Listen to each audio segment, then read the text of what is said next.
Hello everyone, this is Ankita Awasthi. Welcome to my channel Ankita's vision. So बच्चों, यहाँ पे आपको एक और ऐसी यूनिवर्सिटी के बारे में बताने वाली हूँ जिसने अपनी कट ऑफ लिस्ट को जारी कर दिया है।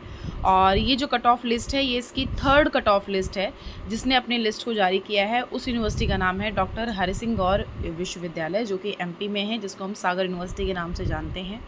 और मैंने बोला था कि ये यूनिवर्सिटी एक अच्छी यूनिवर्सिटी में मानी जाती है। अगर आपके कम मार्क्स हैं तो आप इसमें एडमिशन ले सकते हो और पढ़ाई यहाँ पे होती है, फैकल्टी यहाँ की अच्छी है। तो अगर आपको देखना है तो देख सकते हो। प्लस यहाँ पे जो प्लेसमेंट है, प्लेसमेंट सेल मैं आपको बता दे रही हूँ, यहाँ पे 7 LPA तक का आता है, 7 to 8 LPA तक भी हो सकता है अब नेक्स्ट आने वाले टाइम में। बट अभी तक जो आया है वो 6 to 7 LPA तक का आया है। और यहाँ पे ऑलमोस्ट जो प्रोग्राम्स हैं, जितने प्रोग्राम्स यहाँ पे दिए गए हैं, ये सारे प्रोग्राम्स कराए जाते हैं। और अभी हम इसके बारे में डिस्कस करेंगे कि कैसे क्या यहाँ पे काउंसलिंग होगी, 3rd काउंसलिंग। और जो यहाँ पे 2nd काउंसलिंग तक हुआ है, ये ऑलमोस्ट बच्चों ने करा लिया है। अब जो होनी है वो 3rd काउंसलिंग होनी है, इसका शेड्यूल आया हुआ है, उसके बारे में हम समझेंगे। प्लस आपको जैसा मैंने बोला है कि अगर आपको जो कोई भी यूनिवर्सिटी नोटिस जारी करके दे रही है, तो बेटा वो जब नोटिस आप देख रहे हो, अगर आप कोई लिस्ट देख रहे हो, तो उसके पहले आपको इंस्ट्रक्शन पढ़ना बहुत ज़रूरी है।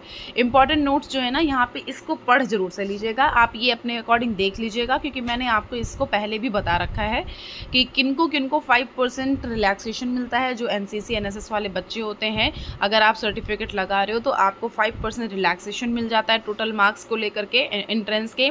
प्लस 4% जो रिलैक्सेशन मिलता है वो किसको मिलता है, 3% किसको मिलता है। ये चीज़ें आप थोड़ा सा यहाँ पे देख लीजिएगा, ठीक है। फिर यहाँ पे रिजर्वेशन पॉलिसी जो है उसके बारे में समझ लीजिएगा, यहाँ पे सब कुछ लिखा हुआ है। अब यहाँ पे देखिए, जो आपको डॉक्यूमेंट्स हैं, डॉक्यूमेंट कैसे क्या ले जाने हैं, इनके बारे में थोड़ा सा जान लीजिए। CUET एप्लीकेशन फॉर्म लेके जाना है, जैसा मैंने आपको पहले भी बताया है। ओरिजिनल ट्रांसफर सर्टिफिकेट लेके जाना है, माइग्रेशन और मार्कशीट 10th की।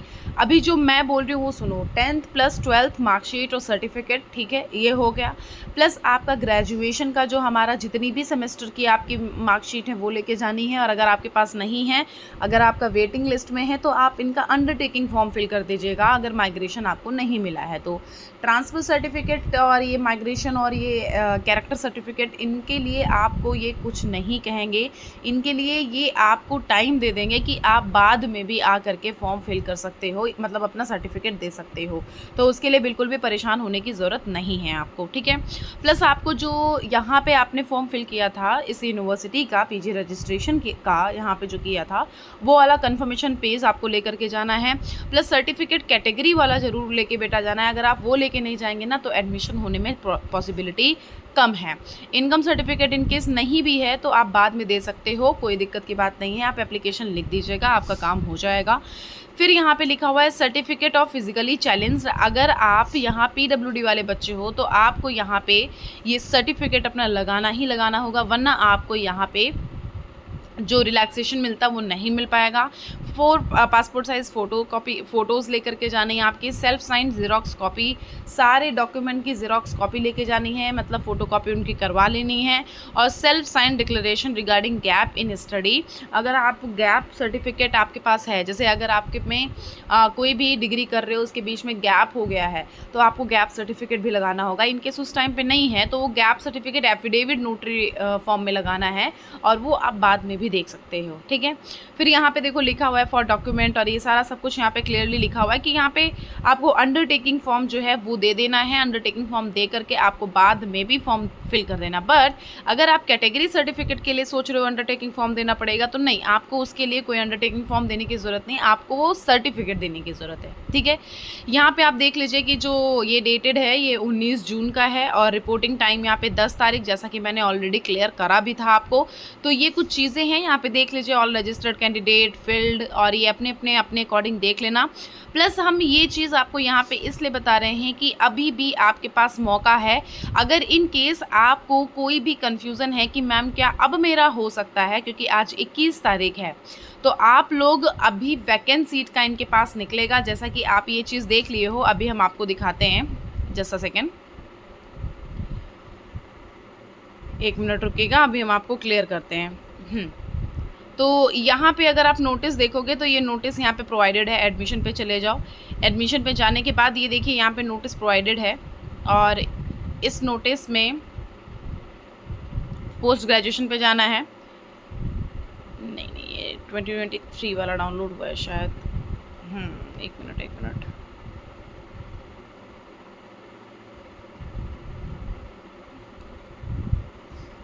जस्ट सेकेंड बच्चों। एडमिशन 2024 टू 2025, इस पर क्लिक करने के बाद देखिए कुछ ऐसा इंटरफेस ओपन होके आ रहा होगा और इसमें पोस्ट ग्रेजुएशन प्रोग्राम्स में चले जाना है। ये PDF क्यों डाउनलोड हो रही है?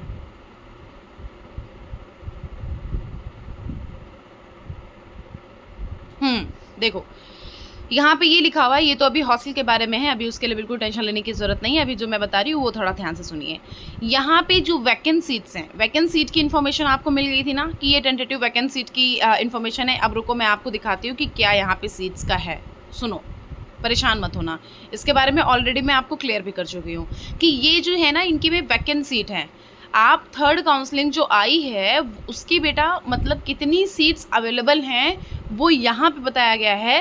प्लस जो थर्ड काउंसलिंग है जिसमें ऑल रजिस्टर्ड कैंडिडेट लिखा हुआ है, आप सभी बच्चे अगर जाना चाहते हो तो एक बार चले जाओ।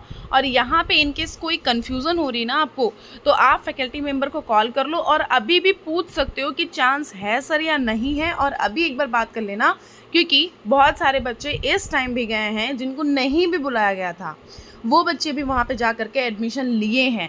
तो एक दो बच्चों का हुआ है वहाँ पे जा करके, अनदर डेट पे 19 तारीख को जाना था। इसी वजह से मैं यहाँ पे वीडियो आपको क्लियर करना चाह रही थी कि यहाँ पे 19 तारीख को ये सारा सब कुछ प्रोसेस हो चुका था। अब जो बेटा होना है वो कब होना है, वो होना है नेक्स्ट में, और नेक्स्ट में कोई कंफर्मेशन नहीं है कि होगा नहीं होगा।